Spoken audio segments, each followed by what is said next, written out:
I'm Stephanie Keith. And I am Tara Manjekovic, and we are unapologetically outspoken.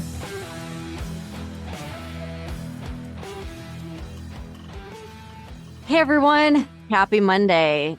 I feel like I should start out by saying that the reason we had this climate change episode on Friday that might have seemed like, why the hell are they talking about climate change when there is this like massive war breaking out? We were both on vacation and we try to like keep things going with our episodes while we're on vacation. So we recorded ahead of time for that. And Tara, I freaking loved being away at the beach, blissfully unaware of all the crazy shit going on in the world. It was great.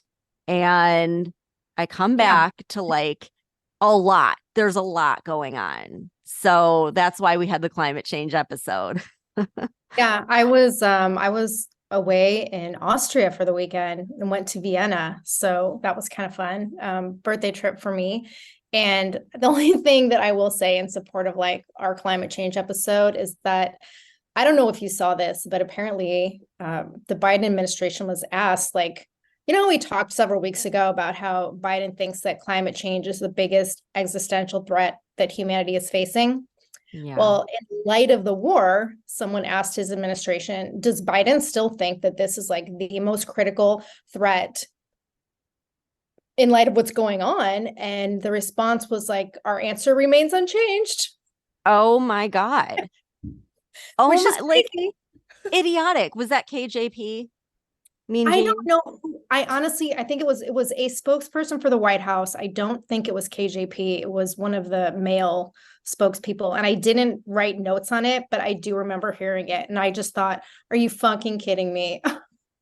I mean, it's unbelievable, but then again, it's believable with Not. this Yeah. administration because they just make no sense. And I don't know about you, but I just felt like when I got back online and I was looking at everything, I'm like, did the entire world go through some kind of brainwashing thing over the past week? Because I feel like everyone has lost their damn mind. And there's just a Oh yeah. lot going on that is heinous, in my opinion. Just unbelievable some of the stuff we're hearing. And I'm sure, we'll get into some of it, but it's really scary and unsettling. And I'm just like, even people I know, I'm like, what the hell is happening? This is very bizarre. Um, It's history repeating itself, which is the scary thing. yes, yes. And my whole TikTok feed is nothing but that. It's all people like, it's not even like supporting Palestine. It's like hating on not even Israel, hating on Jews. Like it Yeah. is flat out anti-Semitism like everywhere. And that's exactly what I thought. I was like, this is like, now I see how the Holocaust happened because look at how quickly people are Mhm. flipping. Yeah. Especially people that like to go and call like Trump supporters Nazis. And now Right. they're like taking the side of a terrorist group that is attacking Jewish people. So it's just like very, very strange coming back from vacation and seeing this. There's a lot that's come out since we did the last episode on this. One of the things that I wanted to talk about was how an Egyptian intelligence official told the Associated Press news agency that Cairo had repeatedly warned the Israelis that something big was being planned from Gaza. The I believe I watched an interview on this, and the guy was saying, quote, "We have warned them an explosion of the situation is coming and very soon, and it would be big, but they underestimated such warnings," end quote. So this, I guess the guy that spoke out is an official who remains anonymous. But what I want to know is like, how did arguably one of the best intelligence agencies in the world not know about this attack? Like that just seems very strange to me. Um, and you know how like most Israelis have served in the military at some point. I was watching some videos where different people were talking about their experience in the Israeli army and like the surveillance of the Gaza Strip and like how nothing goes unseen. Like they're watching all the time, everything there. And so they were just saying like, how is it that all of these like paragliders even made it to the ground without being like shot and killed, and were able to not only make it to the ground but then massacre these festival goers. A lot of people were saying there's just no way, like something isn't right with the intelligence part of it. So I thought that was kind of strange. I'm not sure what you think about that, Tara, but that kind of like, I want to know what went wrong. Like, I feel like we need answers around that. Yeah, I heard something similar. I can't remember if it was a podcast or a news article because it's like shit just comes out left and right. But it was talking, whatever it was, the source was talking about how Israel quite literally has the most strict and the most advanced border security of any nation in the world, and that their surveillance capabilities are totally unparalleled. So, like you said, how is it they didn't know anything?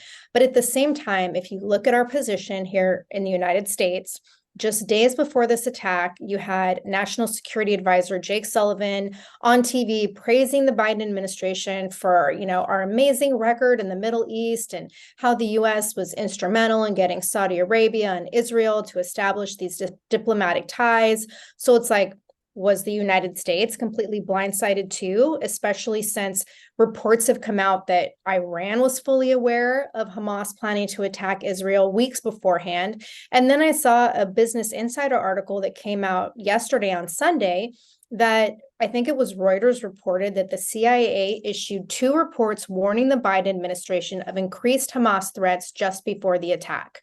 One of them was on September 28th, and the report indicated a heightened risk of violence and the possibility of rocket strikes by Hamas into Israel spanning multiple days. And then the second report came out on October 5th, which was just 2 days before the attacks. And this report again warned that there was an increased probability of violence from Hamas. And according to CNN, the CIA didn't consider these reports to be significant, and they supposedly never even made it to Biden's desk. So, like you already said, Israeli officials had intel on this increased Hamas activity as well, and they didn't do anything about it. So are both the US and Israel totally complacent, or like is something else going on here?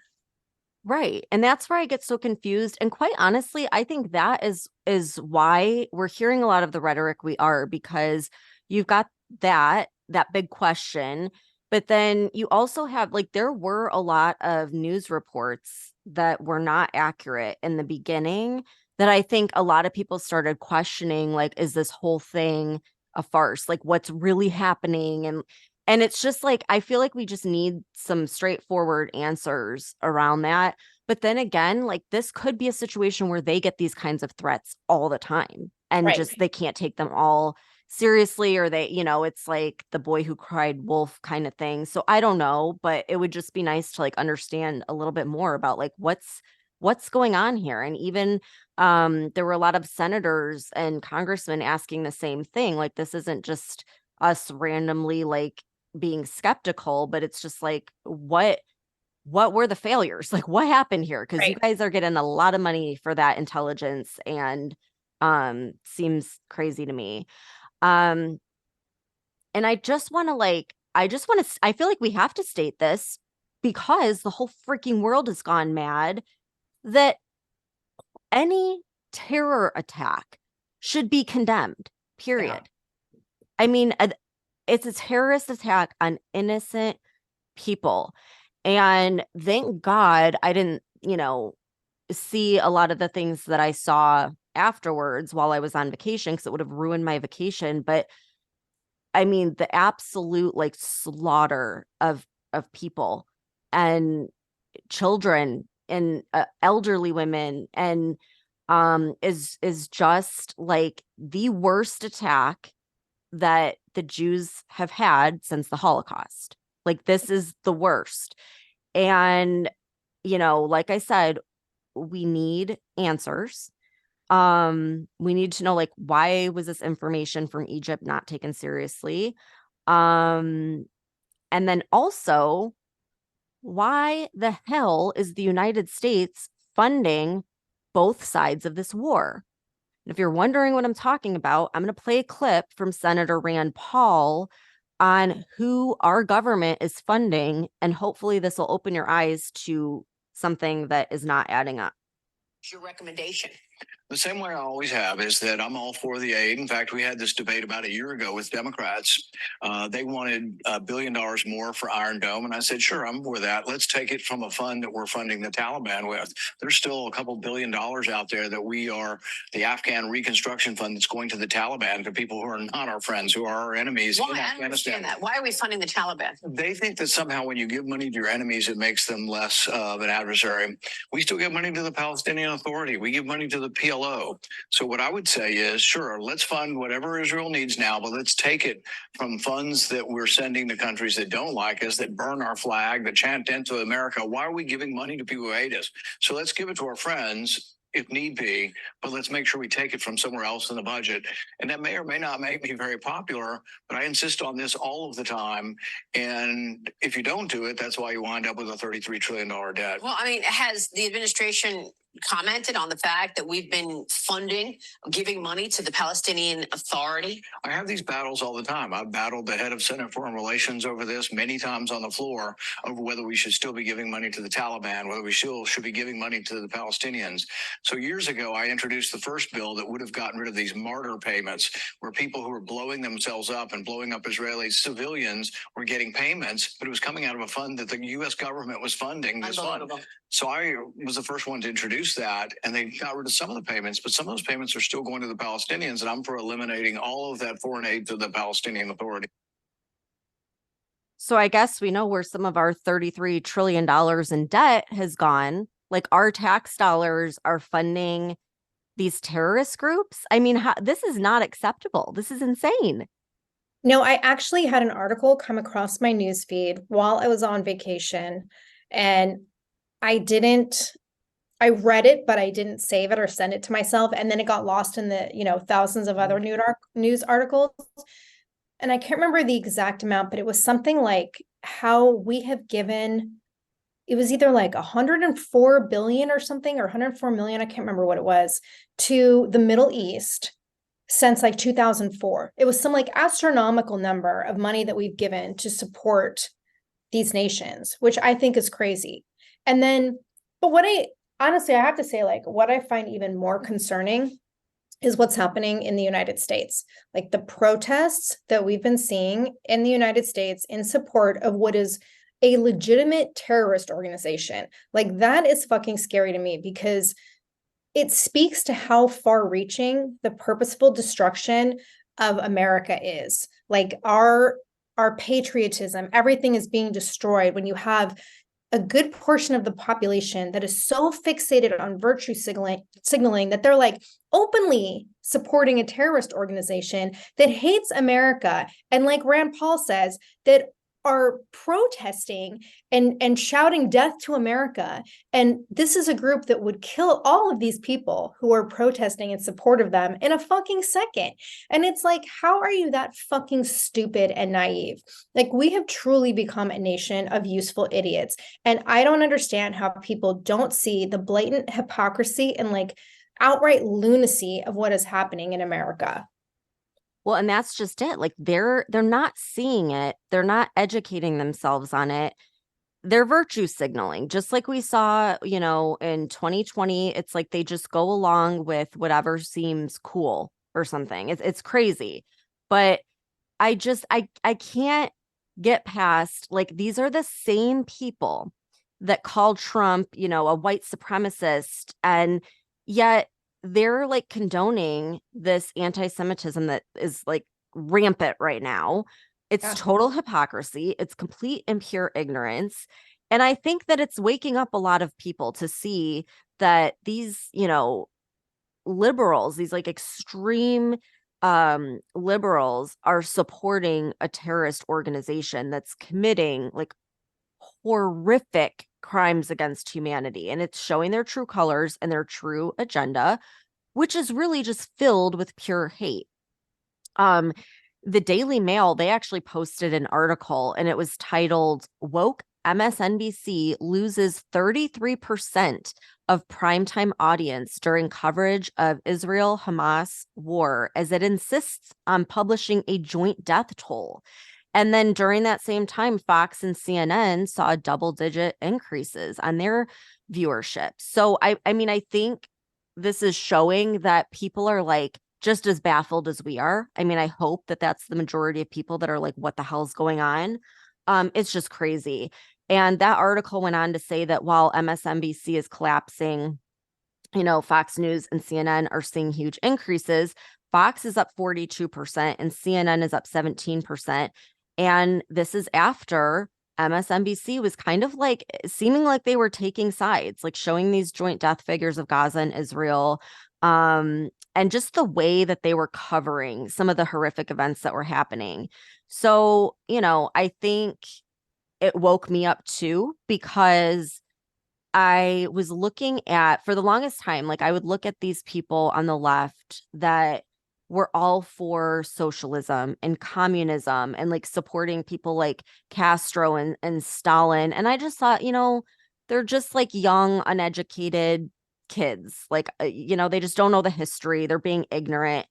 But now, watching this brutality that's taken place and then watching them literally cheer it on. Yep. Shows that this is not just ignorance. Like, this is hate. This is it is evil, and it's alarming. And the fact that, like you said, it's happening here in the United States is terrifying. I mean, it's crazy. And like you said, like in less than 24 hours of the first attack, there were all of these protesters like filling the streets of every major city. Less than 24 hours after the attacks. Like, to me, that seemed like, okay, these people were already organized and just waiting, like it's alarming. And there were so many of them, and none are trying to hide the fact that they're 100% for attacking Israel. And I can't tell you how many videos I watched of people saying that they don't care that Israeli women and children are being brutally murdered. And like just saying it with no emotion or anything on their face. It's chilling to watch. And I want to know like how many of them came through our open border and have been planning this for years. I know that in the last 2 years, they said that there were 160 people that were on the terrorist watch list. That's just who had actually been detained. Imagine how many never got caught. And it's just crazy. So the other thing that I want to call out is like this whole group, they're standing for the people of Palestine. But hello, like this group, this Hamas, are telling their people to stay put. They know Israel is coming in. Israel warned the people, the innocent civilians, to leave, to flee, so they are out of harm's way. And Hamas is telling them, no, you stay put. And they are using their own people as human shields. So how has that helped the Palestinians? Like, why are people thinking this is a good thing to back what is happening right now? I just don't understand. Like, a bunch of their people now are going to be killed. Yeah. And it's not just like they're allowing it to happen, like they're encouraging it to happen. And that's what I have such trouble understanding is like how, like we've been saying, how can so many people in America be in support of terrorism? And so I want to share a clip from Andy Frisella's podcast from last Tuesday, because he expressed the bigger picture, which I think is what a lot of Americans are not paying attention to. And I think this clip speaks to exactly what you and I talked about last Monday, about how everything that's been happening all ties in together. And it has to do with our open border, our shit show Congress, our treasonous government. It's like all of it is connected. And the bottom line is like we are expendable pawns in this war between the global elites trying to line their pockets and take over the world, like we talk about all the time. And the biggest thing that has been standing in the way of that domination used to be America. But now America has been so infiltrated and manipulated and dumbed down from the inside that we're completely compromised. And you can see that. You can see that with this war.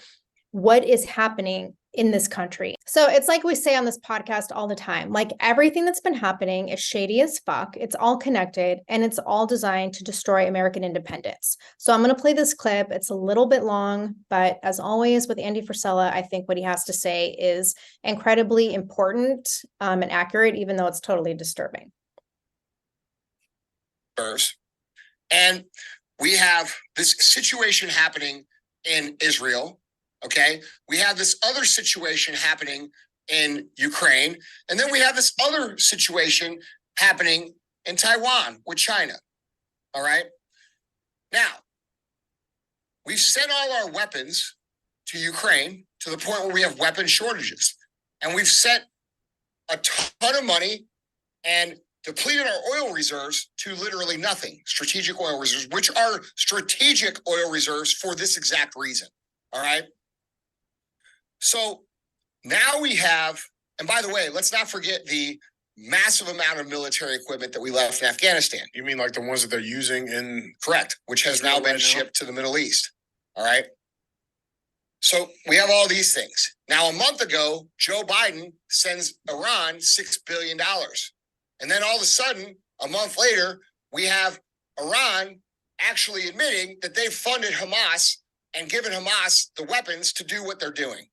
So understand that. So this is a key point. All right. Now, back to the border. You have how many Hamas terrorists have entered into the United States over the last 3 years? I don't know. We do not know. I have no idea. Because a lot of you guys with your bleeding heart bullshit have advocated for allowing these migrants to come across, while people like me have said, don't do that. Don't do that. You don't know who those people are. These are military-age males, and I'm not the only one saying it. Lots of people have said it. But they still come. They still keep coming over here. Now, if America gets involved on the side of Israel, all right? Which at this point, we kind of have to. Okay. No, we don't have to. No, I'm saying do any of this shit. In their mind. These elite, disgusting tyrants that we call our government are going to do that. That's what I'm saying. We don't have to do that. They're going to do it without our consent. Okay? What do you think is going to happen to all these Hamas terror cells here in the United States? They're going to activate. And that means they're going to blow shit up. You're going to see beheadings. You're going to see stores being suicide bombed. The shit you've seen on TV for the last 40 years in the Middle East is now about to start happening here. You're going to see baseball games blown up. You're going to see football games blown up. You're going to see all that shit because you didn't have the balls to speak the fuck up when you should have spoke up. All right. So it's coming. And that's real shit. And then on top of that, we have a potential war that is 3 fronts, which we do not have the soldiers to fight because they kicked all the actual resistance. The people who resisted the vaccine, what they do with them? Oh, they removed them from the military and they installed cross-dressing transgender generals and started running military ads with fucking rainbows in it. All right. So you should really think really hard about what's happening. So what do I think this is? I think this is exactly what I've been saying it's going to be. I think this is the actual beginning of the actual conquering of this country. And y'all could have stopped it by speaking the fuck up a long time ago. So that's what I think. Okay. So I'm sorry, but I totally agree with him. And reports continually are coming out from very credible people warning that we're going to start seeing these terrorist attacks on American soil as we get closer and closer to the 2024 elections. All these reports are saying within the next 14 months, XYZ. And we're already seeing evidence of it here when you have protesters literally screaming death to America and supporting terrorist activity. And even FBI Director Christopher Wray recently warned about this increase in domestic threats because of this Israeli-Hamas war. And I'm going to read what he says. He says, quote, "In this heightened environment, there's no question we're seeing an increase in reported threats, and we have to be on the lookout, especially for lone actors who may take inspiration from recent events to commit violence of their own." And he was saying this during an International Association of Chiefs of Police annual conference in San Diego. And he says, quote, I encourage you to stay vigilant because as our first line of defense in protecting our communities, you're often the first to see the signs that someone may be mobilizing to violence. Like, I'm sorry, but a little too late, right? Well, yeah, they've And then been focusing all this time on the MAGA extremists and parents right. at school board meetings when this is going on. Exactly. And then you have like, you know, the bleeding heart Americans crying about humanitarianism, and they're condemning Israel for cutting off electricity and water supplies to Gaza. And it's like, I'm sorry, but there's no humanitarianism when it comes to combating terrorist activity. And that's what Hamas is. It's a fucking terrorist organization. This is not a war. This is like straight up savagery. Like when a country declares war, they don't kidnap and rape and execute hundreds and thousands of women and children and the elderly. They don't gun down people at a music festival. They don't send militants to go door to door, literally snatching people from their homes. Like this is not war. This is fucking terrorism. And nobody in America or any other civilized country should be supporting this. And then like at the same time, like, I guess this all kind of speaks to how we're falling away from even being a civilized country, much less a democratic republic, because like, take a look at our Congress, which as we talk about all the time is a complete fucking shit show. And let's take, for example, our communist congressional rep, Rashida Tlaib. Like we've talked about this before. She's a member of the Democratic Socialists of America. And that's the organization that is quite literally supporting Hamas and hates everything America stands for. And so she posts a picture online where she's put up a Palestinian flag outside of her office. Now, mind you, this flag is next to an LGBTQIA XYZ flag that's also posted outside of her office. So let me see if I understand this. You are in support of LGBTQIA XYZ rights, but you're also in support of a terrorist organization that believes all of the LGBTQIA XYZ people are an abomination and should be murdered. Right. It's total hypocrisy, or it's that they're using the whole LGBT XYZ as pawns. They don't care about them. They're using them to get what they want. And I mean, my God, like I have seen so many people with these pride flags and stuff at these protests.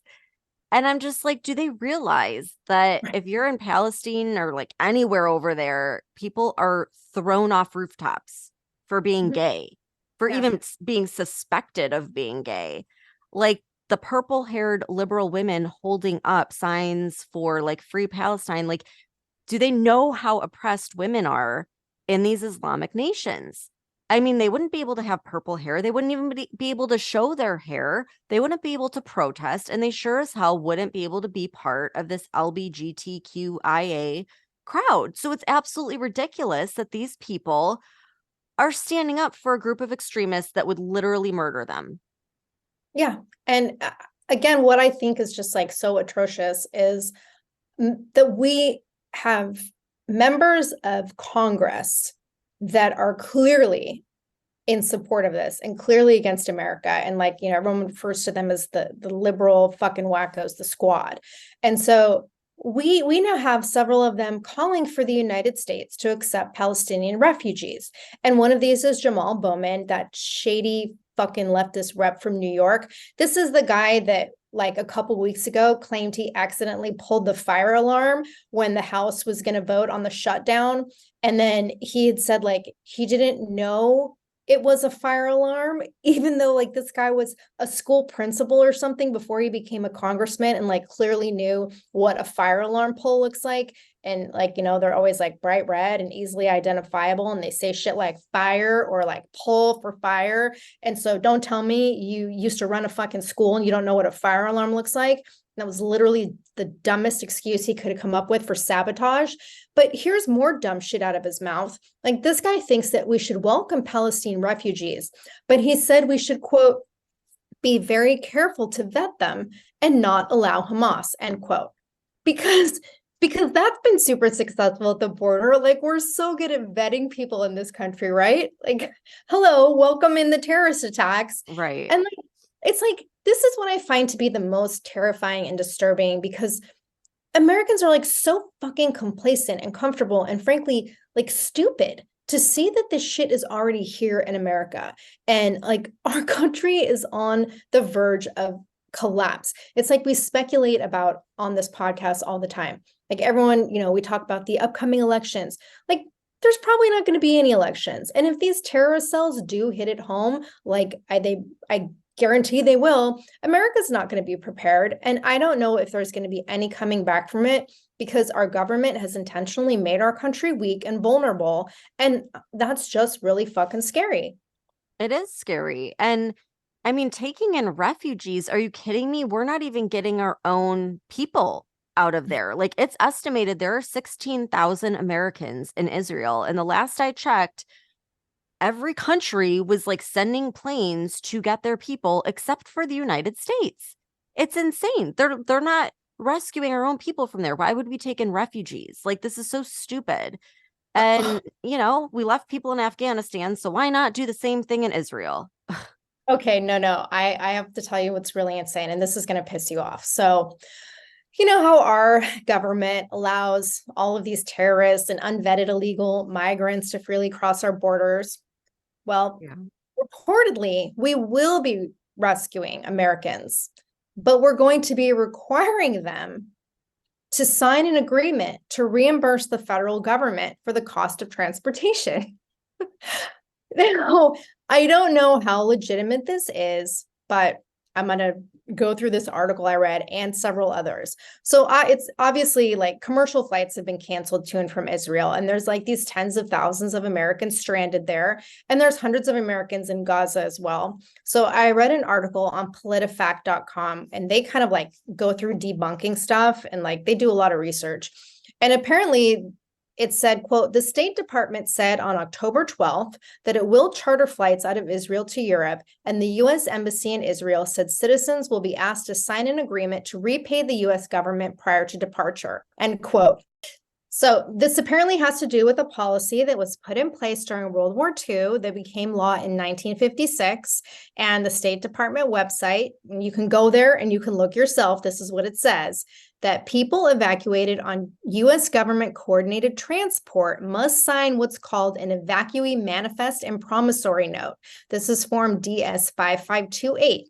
And you have to sign this beforehand, and then payment for evacuation is due within 30 days. Unless you make some kind of agreement with the State Department to pay in installments. So we can give billions and billions of dollars to Ukraine. We can put illegals up in fancy fucking hotels, but we can't bring our own citizens home unless they pay for it. Like, I hope to God that that they're not planning to follow through with this law. But even Newsmax reported on this. And then I guess CBS reported that flights were supposed to start last Friday from Tel Aviv to Athens, Greece, or Frankfurt, Germany. And then they were going to have ships leaving from Haifa, Israel, and travel to Cyprus. So I guess we'll see if Americans are going to be charged for their evacuations. But if they are, like, how fucking disgraceful. Like, how much more evidence do we need that our government cares more about supporting fucking illegal migrants than our own citizens? Unbelievable. And think of like, if those American citizens are taken hostage, how much that's going to cost to get them back. So yeah, like just spend the money and get them home safely. Like what the hell? It's just insane to me, but I do want to give props to your governor, Stephanie. DeSantis went on a campaign tour in Iowa on Saturday, and he was talking about how like all of these protests in support of Hamas. And he was saying that, like, even though all people from Gaza aren't Hamas, they are anti-Semitic and they hate Israel. And he was saying, like, none of the Arab states are willing to take them. And like the Arab states should be taking them if they have refugees. And why are we like flying people and importing them to America? And I mean, actually, we are flying people and importing them to America. Thank you, President Biden. But I totally agree with DeSantis. So, and apparently last Thursday, DeSantis signed an executive order for the state of Florida that they're going to carry out logistical rescue and evacuation operations to bring Floridians home from Israel. So I think that's pretty cool. And then there's other Republicans, like representatives and stuff, who are speaking out. And then I also read in the Blaze that Tom Tiffany, the rep for Wisconsin, and Andrew Ogles from Tennessee, they're co-sponsoring a bill called the Gaza Act, which stands for Guaranteeing Aggressors Zero Admission Act, to prevent the Biden administration from issuing visas to Palestinian refugees. So in our episode last week, we talked about how Biden unfroze $6 billion for Iran on September 11th of all days, and how this attack on Israel is believed to be funded by Iran. And this week, House Representative James Comer announced that he's going to launch an investigation into the Biden administration over concealing details about its ongoing secret nuclear negotiations with Iran.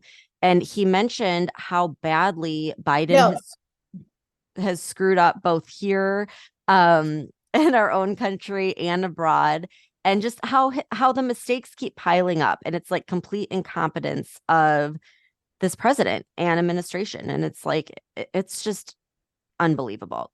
And so now we're at a point where Israeli soldiers are beginning to go door to door to find the Hamas terrorists and rescue hostages.